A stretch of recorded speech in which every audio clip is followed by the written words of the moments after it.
అంకిత నాయుడు ఎందుకు సోషల్ మీడియాలో ఫేమస్? ఎలా? సో అంతకు ముందు వరకు అంకిత నాయుడు అంటే తెలీదు.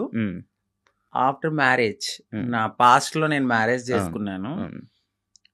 ఆ టైంలో సో బాగా వైరల్ అయిపోయింది ఆ వీడియో అనేది. ఒక ట్రాన్స్ ఒక అబ్బాయి బాగా మ్యారేజ్ చేసుకున్నారు పబ్లిక్ లో అనేది చాలా ఫేమస్ అయిపోయి వైరల్ అయిపోయింది ఆ వీడియో. దాని తర్వాత మా కమ్యూనిటీ నుంచి స్నేహ గారు నన్ను ఇంటర్వ్యూ చేశారు. దాని తర్వాత సో సో సో చాలా మంది చేశారు, చూసాను ఇంటర్వ్యూ, చూసాను మీ కపుల్ ఇంటర్వ్యూ అప్పుడే దానివల్ల ఫేమస్ అయిపోయారు. చాలా. ఇప్పుడు నార్మల్గా మ్యారేజెస్ అంటే మీరు ఎందుకు నమ్ముతున్నారు? ఎందుకంటే మీ దాంట్లో ఎవరి లవ్ కూడా సరిగ్గా సక్సెస్ అయింది లేదు. అవునండి. ఎవరో ఒక అబ్బాయి రావడం, మోసపోవడం, కొట్టడం, తిట్టడం, చంపడం ఇలాంటివన్నీ జరుగుతూనే ఉంటున్నాయి. అవునండి. కానీ మీరు ఎందుకు నమ్మి మళ్ళీ మ్యారేజ్ చేసుకున్నారు? మీ ఇంటర్వ్యూ నేను చూసినట్లయితే మీరు ఒకరి మీద ఒకరు చెప్పుకున్న ప్రేమను కానీ ఇది కానీ ఇప్పుడు రియల్ జంటలు కూడా అంత ఉండరేమో, అలా ఉండేవాళ్ళు. సో నరదిష్ట అంటారు కదా, మేబీ అది కూడా కొంచెం అయి ఉండొచ్చు.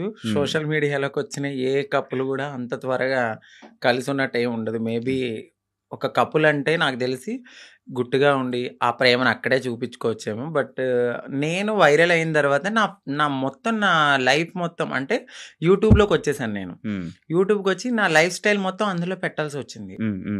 ఆ టైంలో ఏంటంటే ఏదో ఒక కంటెంట్ అనేది ఒక వీడియో రూపంలో నేను మెసేజ్ ఇవ్వడం అనేది జరిగింది. సో అదైతే కావాలని చేసింది కాదు, అంతే బాండింగ్ ఉండేది ఇద్దరి మధ్యన. సడన్ గా కొన్ని రీజన్స్ వల్ల విడిపోయాం. ఎందుకు విడిపోవాల్సి వచ్చిందంటే ఒకటి ఫ్యామిలీ యాక్సెప్టెన్సీ సరిగ్గా లేదు, వాళ్ళ ఫ్యామిలీ యాక్సెప్టెన్సీ అస్సలు లేదు. ఇంకొకటి నేను ముందుగానే చెప్పాను, నేను ఎప్పుడైతే నేను మా అమ్మగారికి ఇల్లు కడతానో సో అప్పటి వరకు ఆగమనే చెప్పాను. నేను అప్పటి వరకు నేను కొంచెం కష్టపడాలి. ఇప్పుడు నువ్వు వచ్చావు కదా అని నేను రాలేను, ఎందుకంటే ఎట్లానే అవుతుంది, ఆఫ్టర్ బ్రేకప్ అయిపోతుంది. సో నేను మళ్ళీ నా పాస్ట్కి వెళ్ళలేను కాబట్టి కొంచెం టైం ఇవ్వు అని చెప్పాను. ఆ అబ్బాయి అన్నీ ఓకే అన్నాడు. నేను కమ్యూనిటీ వర్క్స్ చేస్తానని చెప్పాను, ఇలా కమ్యూనిటీలో ఉంటాను కొన్నాళ్ళు, మనం సెటిల్ అయ్యే వరకు. దాని తర్వాత మా పెద్దవాళ్ళకి చెప్పి మనం హ్యాపీగా మన లైఫ్ లీడ్ చేద్దాం, నేను ఇల్లు కట్టుకోవాలి మా అమ్మగారు. దాని తర్వాత నేను మ్యారేజ్ చేసుకున్నాం. ఒక 1.5 year బాగానే ఉన్నాం. దాని తర్వాత ఇంకా రోజు ఇంకా తాగడము, ఎందుకు ఇట్లా అందుకట్లా చిన్న చిన్న ఇష్యూస్, గొడవలు అవి పెద్ద పెద్ద అయిపోయాయి. అయితే ఈ బ్రేకప్ టైంలో ఎక్కువ వీడియోస్ పెట్టడం అంకిత కావాలని చేస్తుందా? ఎందుకు అంత ఎమోషనల్ అయిపోతుంది? ఎందుకు సోషల్ మీడియాలో అంత ఏడుస్తూ వీడియోలు పెట్టాల్సిన అవసరం ఏంటి అని క్వశ్చన్ చేశారు. మీ వరకు వచ్చిందా? ఏమన్నా మీ సమాధానం? సో ఎందుకంటే అది నా మనసుకు తగిలింది. నేను సోషల్ మీడియాకు కూడా వచ్చేదాన్ని కాదు, చెప్పేదాన్ని కూడా కాదు.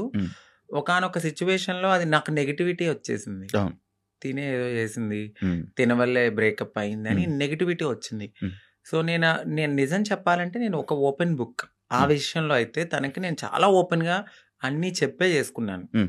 సో చెప్పి చేసుకున్న పర్సన్ తను ఎప్పుడైతే కొన్నాళ్ళ తర్వాత లగ్జరీ లైఫ్కి అలవాటు పడ్డాడు, ఆ తర్వాత జాబ్ పోయింది. ఒక 11 months వరకు నేనే చూసుకున్నాను. బిఫోర్ కూడా నేనే రెంట్ కట్టేదాన్ని, కార్ ఈఎంఐలన్నీ నేనే, ప్రతిదీ నాదే. ఆయన జాబ్ చేసుకుని వాళ్ళ ఫ్యామిలీని చూసుకునేవాడు. సమ్ టైమ్స్ ఎప్పుడైనా రెస్టారెంట్స్ అట్లకి వెళ్ళినప్పుడు ఖర్చు పెట్టే అతను. 11 months అనేది జాబ్ పోయింది. ఇంకా నాకు ప్రెషర్ ఎక్కువైపోయింది. ఇటువైపు ఇల్లు కట్టిన ఒక గోల్డ్ ఉంది అక్కడ, అదంతా విడిపించాలని చెప్పి నేను తనకి ముందే చెప్పాను. సో డ్రింక్ చేయడము, ఇదే విషయంలో గొడవ అవ్వడము. దీనికి ముందే నాకు తెలియదు, రీసెంట్గా తెలిసింది. నన్ను మ్యారేజ్ చేసుకున్న 3 monthsకే వేరే అమ్మాయిలతో కూడా ఉన్నారని చెప్పారు. సో ఆ రికార్డ్స్ కూడా నా దగ్గర ఉన్నాయి. బట్ నేను ఎందుకంటే అంతా అయిపోయిన తర్వాత మనకు అనవసరం అనిపించింది. ఇవన్నిటిని ఒక పక్కన పెడితే నాకు ఒకానొక సిచ్యువేషన్లో తను రెడ్ హ్యాండెడ్గా అంటే మా కమ్యూనిటీ వాళ్ళు ఎవరైతే ఉన్నారో వాళ్ళలో నా కోడల్ని నేను ఇలా వస్తున్నాను అని చెప్పడము, నేను తన్ని చేజ్ చేయడము, పట్టుకున్నాను, సో పరిగెత్తేశాడు. ఇవన్నీ నేను చూసి నా మైండ్ అనేది ఒక్కసారిగా మాకు అవసరం లేదు, ఈ కమ్యూనిటీలో ట్రాన్స్లోనే ఉండాలి, మమ్మల్ని మేము ఎంత అందంగా మార్చుకున్నా వాళ్ళు కొన్నాళ్లే ఉంటారు. సో వద్దు, సింగిల్గా ఉండడం బెటర్ అనిపించింది. దాని తర్వాత నేను సోషల్ మీడియాలో నేనే పోస్ట్ పెట్టాను, వద్దు అంటే నన్ను కలవడానికి 2 times అట్లా ప్రయత్నించాడు. బట్ నాకు మనసుకి తగిలింది అది. ఎందుకంటే ప్రతిసారి నేను యాక్సెప్ట్ చేయడము, ఇది మా ఇద్దరి మధ్యన జరగడము, వాళ్ళ ఫ్యామిలీకి చెప్పడము, మా ఫ్యామిలీకి చెప్పడము, మీ చావు మీరు చావండి అనడము, ఇవన్నీ నేను ఇంకా తీసుకోలేకపోయాను. నేను మారింది నా కోసం, నా సెల్ఫ్ నేను ఆనందంగా ఉండడానికి, ఎందుకు దీంట్లోకి దూకానా. ఇంకొకటి, కమ్యూనిటీలో అందరికీ ఒక రోల్ మోడల్ అనుకున్నారు, ఇప్పుడున్న జనరేషన్లో ఇంత బాగా ఉంటున్నారా అని.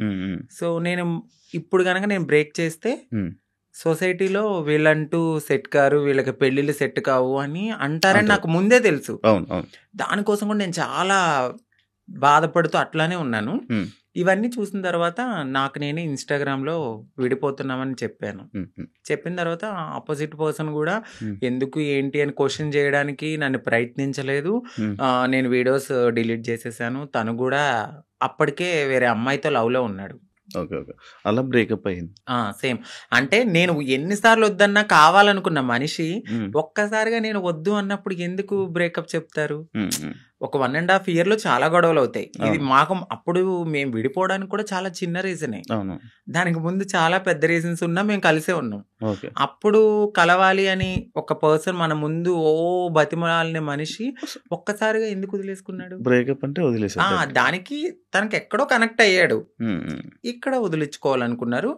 తను కూడా ఏం చేశారంటే అక్కడ అమ్మాయిని కనెక్ట్ అవ్వడానికి కమ్యూనిటీలో ఎవరితోనో రిలేషన్ కి పరిగెత్తినట్టుగా నన్ను నమ్మించాడు. సో అక్కడ నా మనసు బ్రేక్ అయిపోయింది.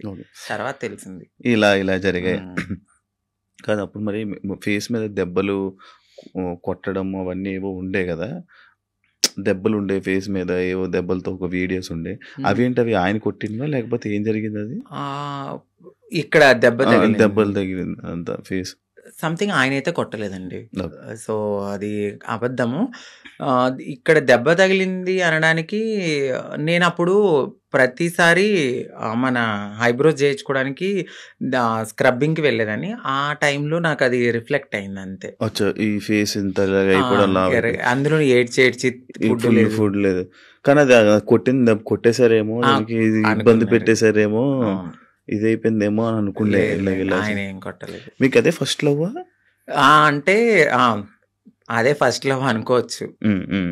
అదే ఫస్ట్ లవ్. అంటే బిఫోర్ ఒక లవ్ ఉండేది, అది అక్కడ దాకా రాలేదు.